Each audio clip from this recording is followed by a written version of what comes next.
nagpunta tonight no, to watch po. Kayo po yung mga una nakanood ng isang daang awit para kay Stella. And of course, ayun. Okay. Ay, habang hinihintay natin si JC, no? Sa mga nabigyan ng lipstick na itim kanina dyan, no? If you can wear your black lipstick right now. Ayan.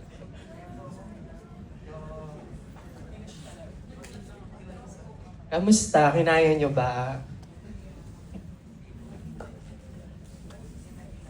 Ayan. Let's welcome Stella and Fidel, Bella Padilla and JC Santos. Ayan. Wanna say a few words, mga nagpunta tonight? Thank you for watching. Few words lang. Ay, maraming salamat po. Thank you for coming today. We are isa kayo sa maswerte na nakapanood before September 10, before our premiere. Please help us para maipakala to sa mga taong manonood sa sinehan. And thank you sa kung nahabag man kayo at na-enjoy nyo to, please post us in your social media account. Thank you. Bella. Thank you po. Fun fact, hindi pa napapanood ni JC ng buo. Kayo, napanood yun na. Galing kami ng screening din kaninang umaga at interview. So kalahati lang naabutan namin ulit. Well, ako napanood ko na siya kahapon and iyak ako ng iyak. So I wanna know, anong naramdaman niyo? Kamusta po ba? Maganda. Sakit? It's everything. Masakit na naman? Ano mas gusto niyo, tula or awit? Both. Awit. Parehas. Both. Ako isang daang awit na yung mas love ko. Favorite mo, yeah. Yeah. So we're gonna allow a few questions from our friends. So if you, sino mo gustong unang magtanong, taas lang yung kamay. Ayan, ayun, sa up. So gusto mo pumunta sa center, abot ka na lang itong mic. Puntahan kita. Ayun. Ayan, Diyos ko, may ilaw. And then, Ayan, may ilaw na. Ito, Teo. Bakla. Lagyan mo. Uy, may white na ba? Wala akong usapang. Ayoko na ito. Tsaka ako na isusuot niya.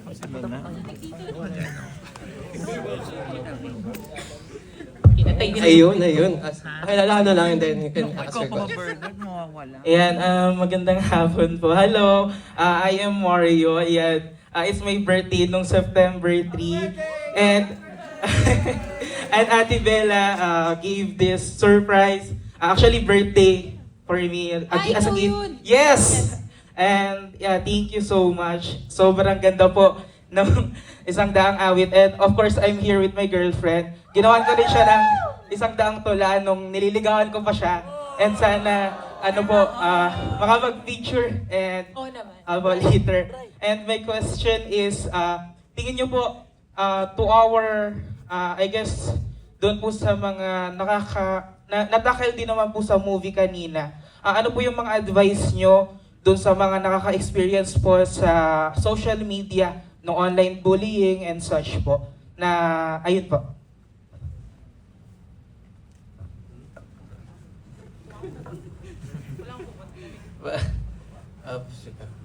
Nako.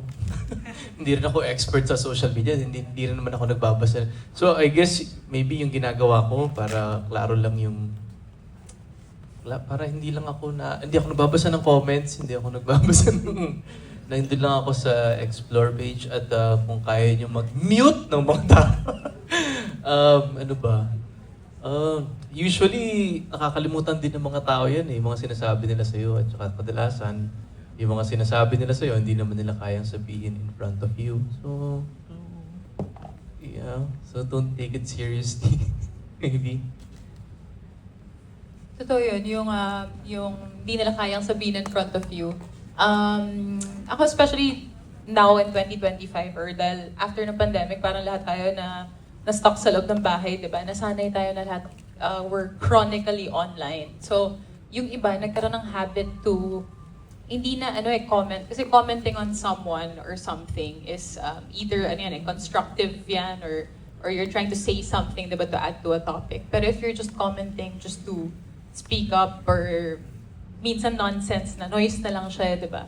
So, nagkaroon na ng, parang feeling ko nagkaroon na tayo ng sakit sa Pilipinas na kinasanayan natin na magkaroon ng opinion sa buhay ng ibang tao. Kahit hindi sa mga artista, kahit sa normal na tao. So, sana bawas-bawasan natin yun. Ako, baliktad ako kay JC, nagbabasa ako ng comments because I like seeing what people perceive as truth nowadays. Kasi fake news is so prevalent in the Philippines and it's very, very, very, very disturbing to me. Kasi ang hirap labanan ng fake news eh. So, mahilig ako makipagsagutan sa TikTok ng funny. Kasi ang saya ng pardagulan sa TikTok. But I also try to correct when there's something wrong. So, yun, as much as possible, if you feel bothered by it, kumbaga, try mo siyang matulog ka ng isang gabi. Kung siguro the next day, nababother ka pa rin yun, maybe reach out to the person and ask like why they said that or what made them feel that way. Did you do anything to make them feel that way? And, yun lang. Thank you, thank you. And we have another one here, si Kat. Hi po, good evening po. I'm Kat, a content creator po sa TikTok. Hello. I'm a fan since 2017 po. I write articles about the movie po back when I was in college. And question lang po, if may tatlo po kayong salita to describe this movie, what would it be po?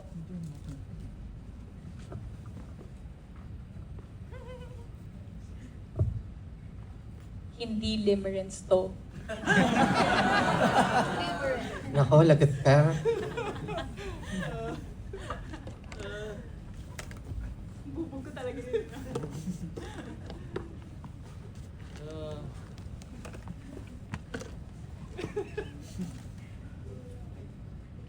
Hindi ko alam.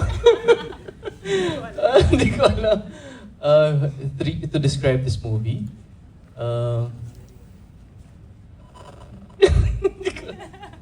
iisipin ko mabuti Balikan natin. ano pa? Anong word? Tatlo pa. Umasa si Stella.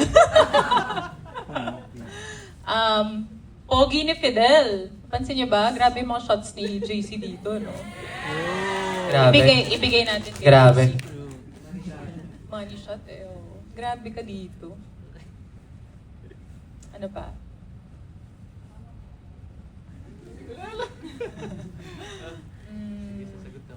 Later, babalikan kita. Balikan natin. So, abang iniisip niya yan, may isang question pa dito. Ayan. Thank you for your question. Hi, Fidel and Stella. Hi. Hello again. Tanong ko lang, ano yung favorite scene nyo dito sa Isang Daang Awit para kay Stella? Isa sa mga paborito ko, yung first time ko siyang pinuntahan dun sa tent niya. Yung kasama ko si Miss Nanette Inventor. Tapos naka-shades ako at saka pink na top. Tapos tinitingnan ko lang siya from head to toe. Ewan ko bakit tawang-tawa ako sa scene na yun, na yung ang dami mong papel dun sa labas. Tapos parang madaling-madali ka. Nakakatawa yung scene and very light. Pero parang yun yung unang scene na kinuna namin sa film na medyo kinikilig ako dun sa pag-take. Obviously, yung papunta na ng ending, yung confrontation scene naming dalawa. Yung after ng concert ni Clyde. Feeling ko trademark na namin ni JC yun. Yun yung Mount Arayat ng movie na to. So, you were gonna follow up? Yung kasi sinabi mo sa tweet mo last time na parang nahirapan ka na sabihin yung dialogue mo sa isang trailer ng Isang Daang Awit. Kayo ba dalawa nahirapan doon? Kasi parang sobrang sakit ng part na yun. Mahirap. Yun yung line na yung kahit ako. Yung buong chunk na yun, yung buong dialogue na yun. Walang cut yun, no? Walang in-edit out si Direct Jason Paul. Yun, for me, yun yung pinaka mahirap. Kasi, tapos na naman yung kwento for now ni Stella and Fidel. So parang, hindi na naman natin alam kailan na naman sila magkikita. Kasi it took 8 years, di ba? For us to see them again. Sa kwento nila, it took 15 years. So, 15 years is a long time. So, hindi natin alam. So, susunod na magkikita sila. Grabe naman yung senior citizen. 30s pa lang po kami ni James. Grabe naman. Grabe naman yun. Pwede naman kasi mag-shooting next year.